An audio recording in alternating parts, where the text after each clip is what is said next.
The FBI has released new data showing a major increase in murders last year in the U.S. The final numbers for 2020 will be released in late September. Early data points to a potential spike of around 25%, an increase we haven't seen since 1995. The story is not looking good for 2021 either. According to the FBI, homicides are up 18% compared to the same period last year. That's according to a survey of 37 U.S. cities. For more, let's bring in CBS News Justice and Homeland Security correspondent Jeff Pegues. Jeff, hi there. Great to see you. So, Jeff, do we know why murder rates continue to be so high in the first quarter of 2021? Is this somehow a result of the pandemic and everyone being, squashed together for so long? Yeah, that's a very good question. And I think what you have are several different elements feeding into this, at least, and maybe this is a little speculation, but the pandemic has something to do with it. At least that's what we're hearing from the experts who really follow these issues closely. And they say, the accessibility of guns is another thing.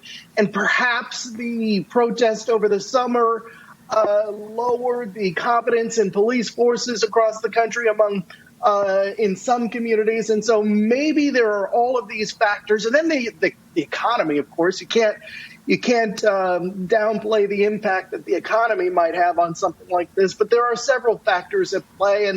And the data showing these numbers rising in cities across the country is troubling, not only for law enforcement officials, but it's something that community leaders are having to grapple with on a daily basis. And you see it in many of our big cities across the country, the kind of violence that makes it in the headlines, not only in the papers, but obviously on TV as well. And so after years of declines and dramatic declines in the crime numbers across this country, in many of the big cities, what you are seeing now and what you've been seeing over the last couple of years is a reverse of that. You see the numbers really going up. And that is what we're seeing consistently now into 2021 as well.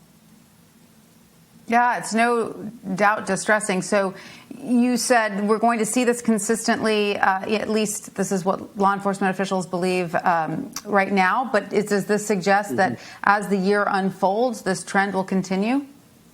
Well, of course, the hope is that the trend stops and the numbers decrease.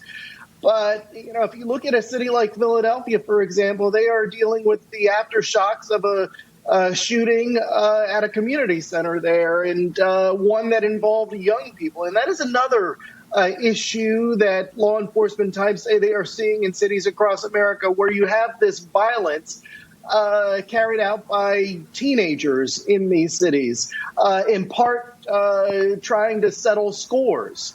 And so you have this combination of the accessibility of guns and young people trying to settle scores with violence. And so that is another disturbing trend that they are seeing in cities nationwide. But to your question, the hope is that this trend will reverse itself and the numbers will start to decline.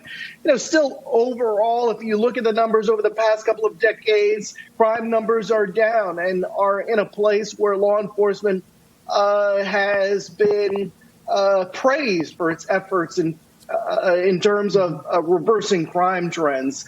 But still what we've seen during this pandemic is this sharp rise. And it's not just murders. I mean, if you look at carjackings, for example, we are seeing that carjackings are happening more frequently across the country. And again, this is another crime that increasingly involves young people.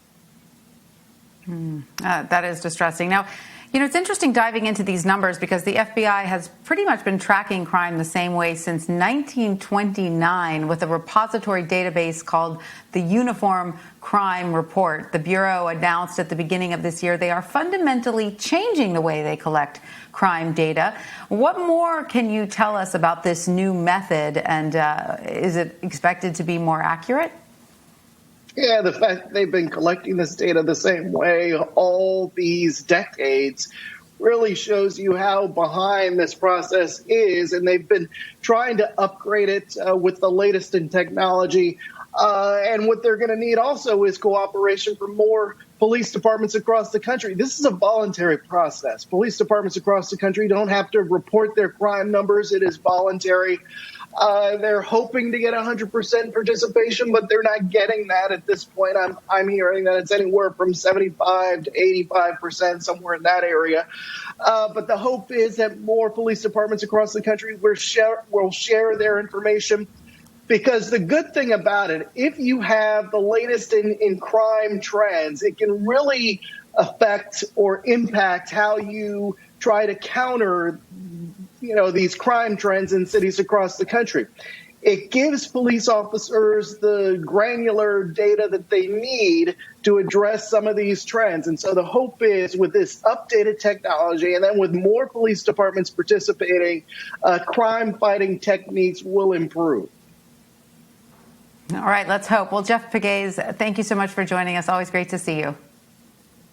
My pleasure.